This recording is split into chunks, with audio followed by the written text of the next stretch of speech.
there is a kind of silent power that moves around us every single day. You rarely notice it at first glance, but once you learn how to see it, you cannot unsee it. It lives in the person who fixes everyone else, yet never mentions what is collapsing inside them. The one who carries the weight alone, who smiles while they are breaking, who would rather drown quietly than reach out a hand and say, "I need help." Today, we are going to step inside their mind. If you have ever been the strong one, or you love someone who never asks for anything, stay with me until the end. This video will help you understand their behavior, their logic, and their pain with a level of clarity you may never have had before. And if you recognize yourself in this, let me know in the comments, because you should never have to carry everything alone. Now, let us explore the psychology of people who never ask for help. There is a particular kind of strength that walks among us quietly, invisible to most, but unmistakable once you learn to notice it.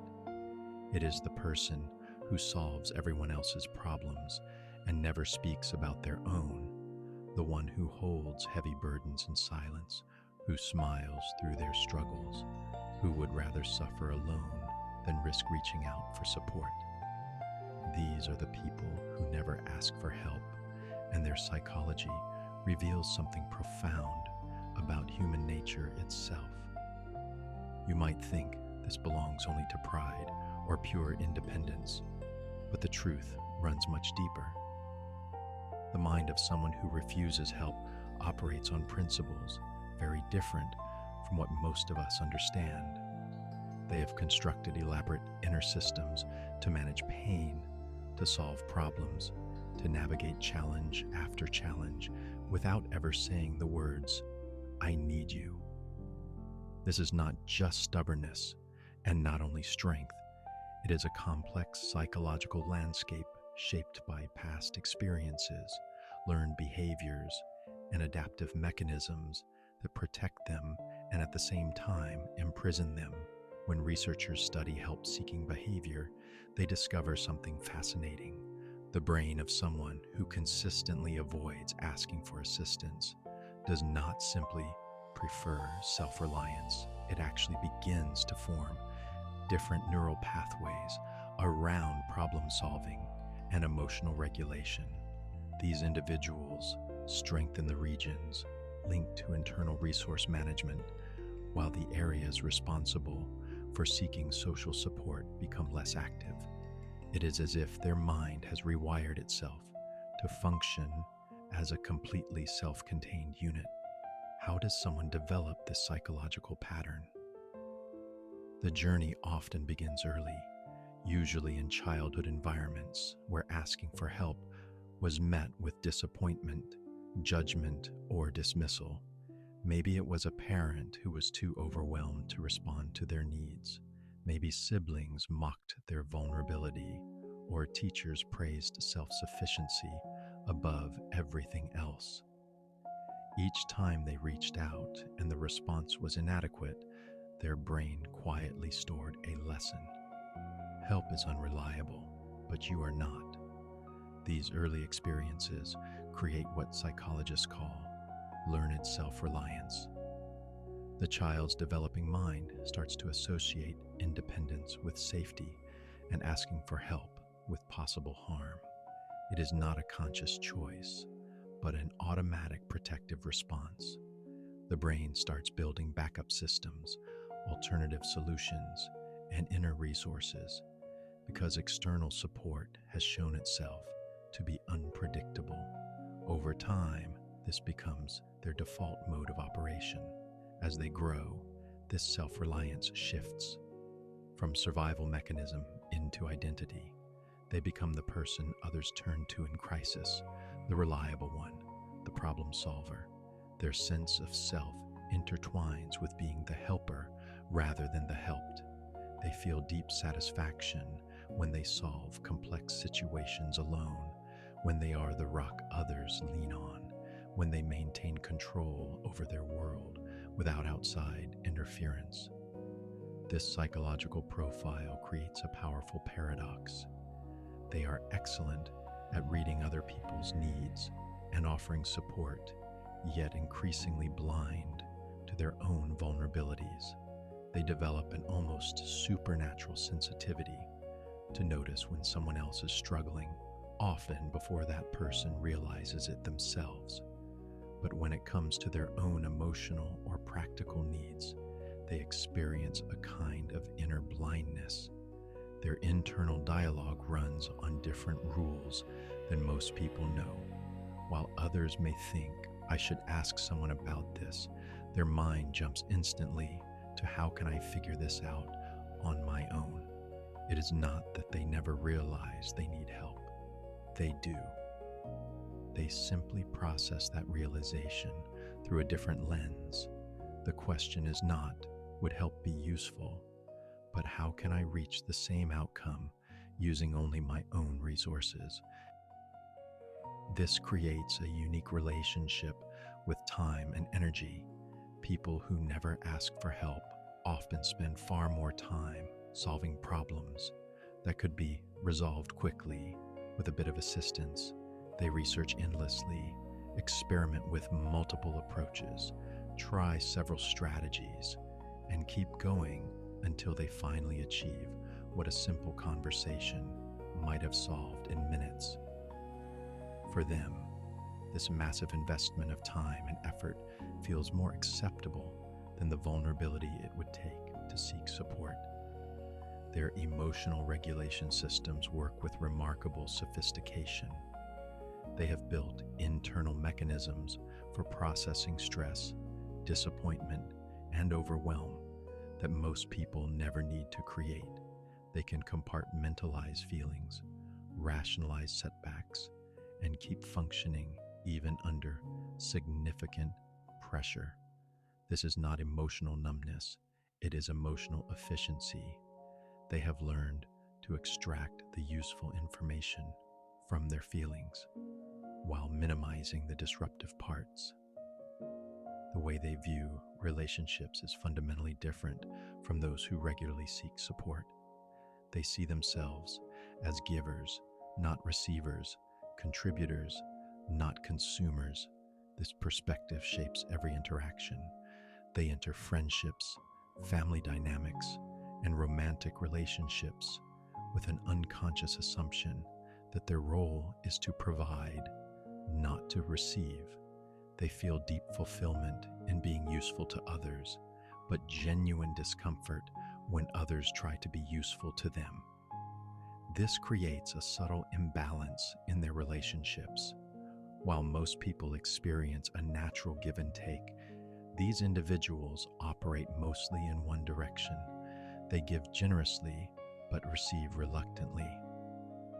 Over time, this can create distance, not because others do not care, but because these people rarely create openings for others to show their care through action. Their relationship with control is particularly complex. On the surface, avoiding help looks like a way to keep control over outcomes. Psychologically, it is deeper than that. They have learned that accepting help also means accepting the risk of disappointment, miscommunication, or dependence. By handling everything themselves, they remove variables they cannot control. They sacrifice efficiency and ease in exchange for predictability and autonomy. The stress they experience follows different patterns from those who lean on support. Instead of the sharp stress that comes from asking for help and waiting for a response, they live with a chronic low-level tension from constantly managing life internally. Their bodies adapt to this constant state of self-reliance, often developing impressive resilience, but also accumulating quiet wear over time. Their problem-solving abilities usually become highly developed through necessity. Without the option of frequent external consultation, they must build strong analytical skills, creative thinking, and resourcefulness. They grow skilled at breaking down complex challenges into manageable pieces, finding unconventional solutions, and adapting when initial attempts fail. This intellectual strength reinforces their belief that self reliance is not only possible, but superior. However, this same strength becomes a limitation when they face problems that truly require outside input. Their default assumption that they should cope with everything alone can make them persist with failing strategies long after someone else would have asked for help. They may interpret their inability to solve a problem as a personal failure instead of recognizing that external resources are genuinely necessary. The way they experience success and failure is also different.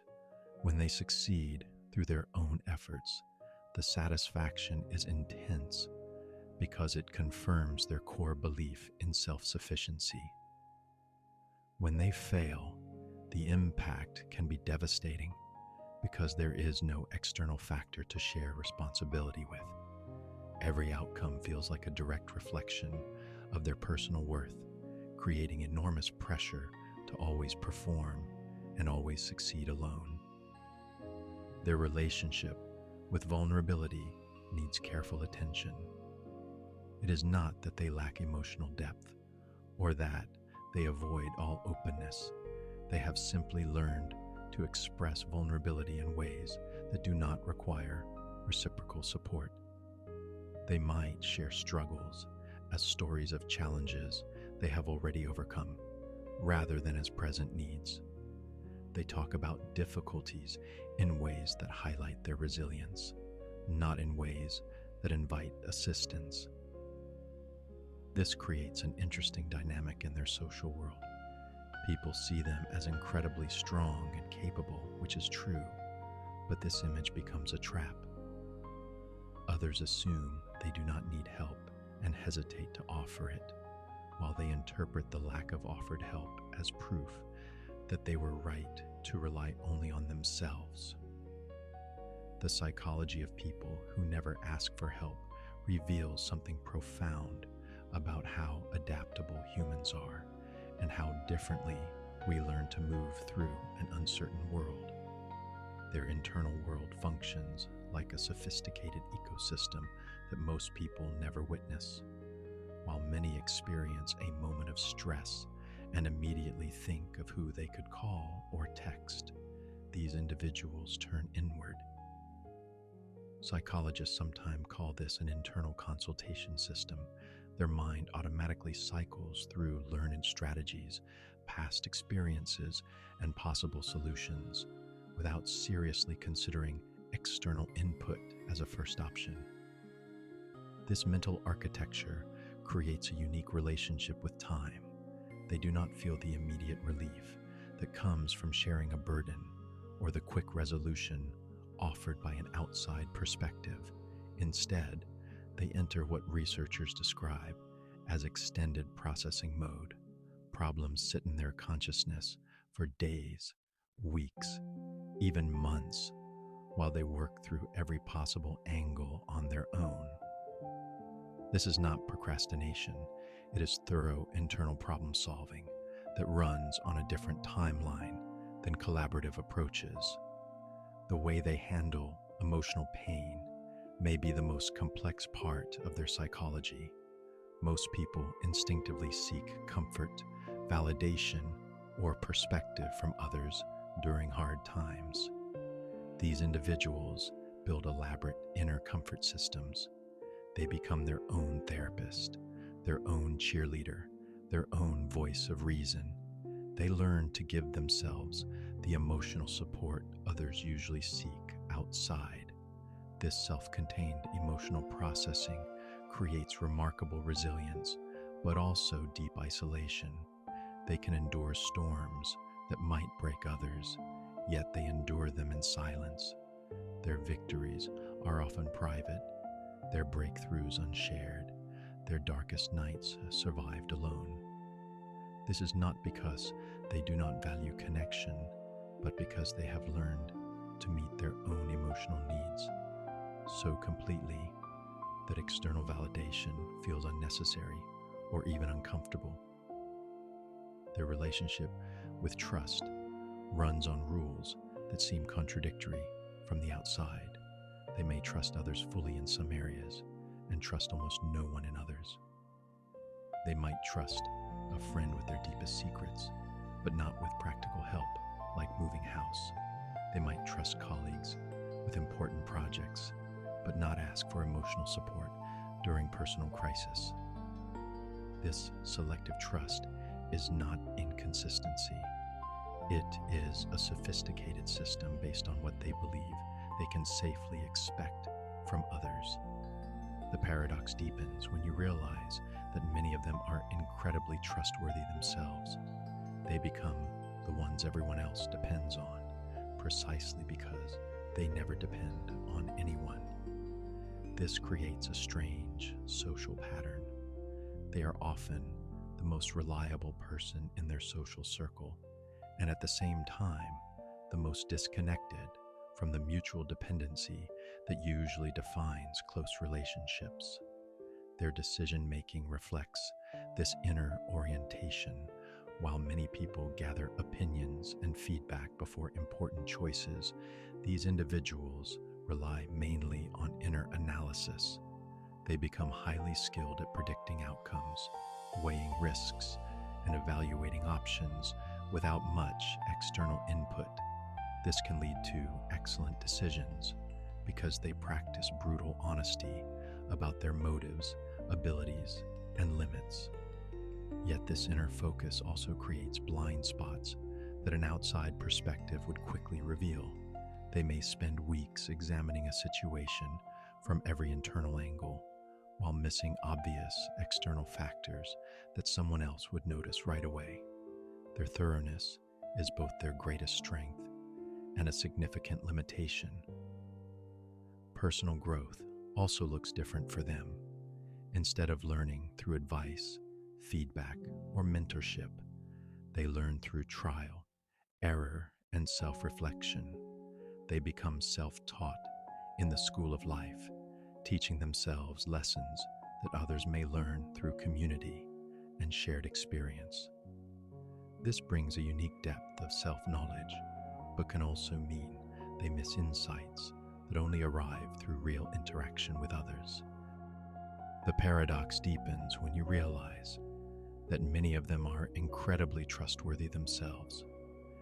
They become the ones everyone else depends on, precisely because they never depend on anyone. This creates a strange social pattern.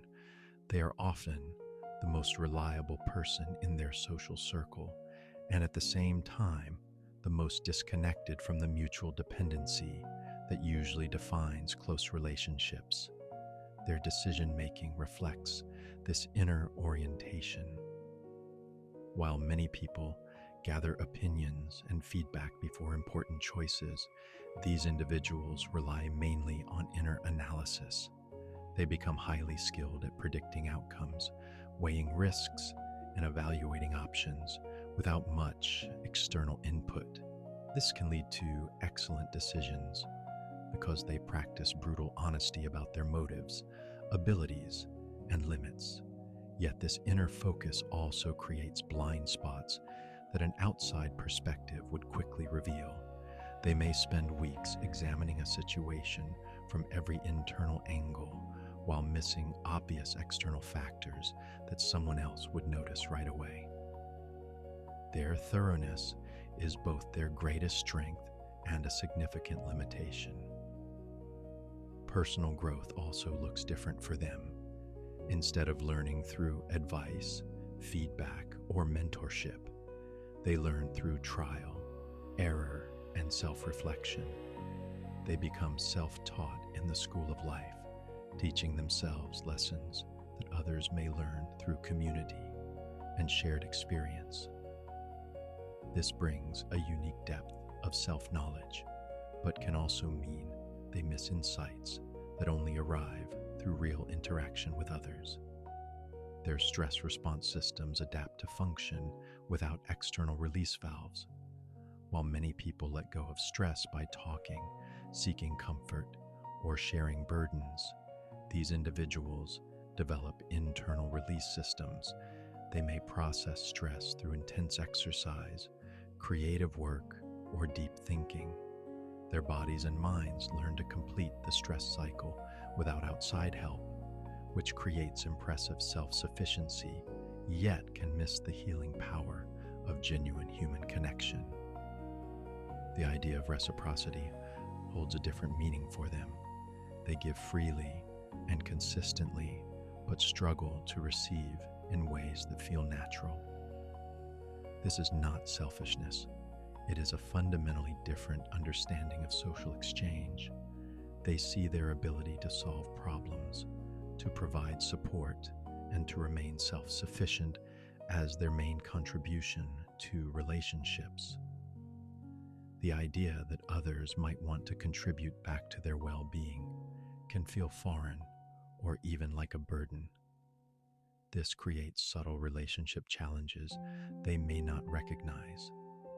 Partners, friends, and family members can feel shut out, not because these individuals do not care, but because they have never learned to create space for others to help them. Loved ones may feel useless or unneeded, not realizing that this self-sufficiency is not rejection, but a way of showing love by refusing to be a burden. Their professional lives often mirror these patterns. They become the employees who never need supervision, the leaders who handle everything alone, the colleagues who solve problems before anyone else sees them. This makes them incredibly valuable at work, but also places them at high risk of burnout. They take on responsibilities that could be shared because the idea of leaning on someone else feels unfamiliar. The split between their public and private selves adds another layer. Publicly, they appear confident, capable, unshakable. Privately, they wrestle with the same fears and doubts as anyone else, but process everything internally. This creates a gap between how others see them and how they feel inside, often leading to a sense of being misunderstood or invisible despite being admired. Their approach to physical health often follows the same script. They research symptoms deeply before calling a doctor, try multiple self-treatments before seeking professional help, and endure discomfort longer than necessary because asking for medical assistance feels like admitting defeat.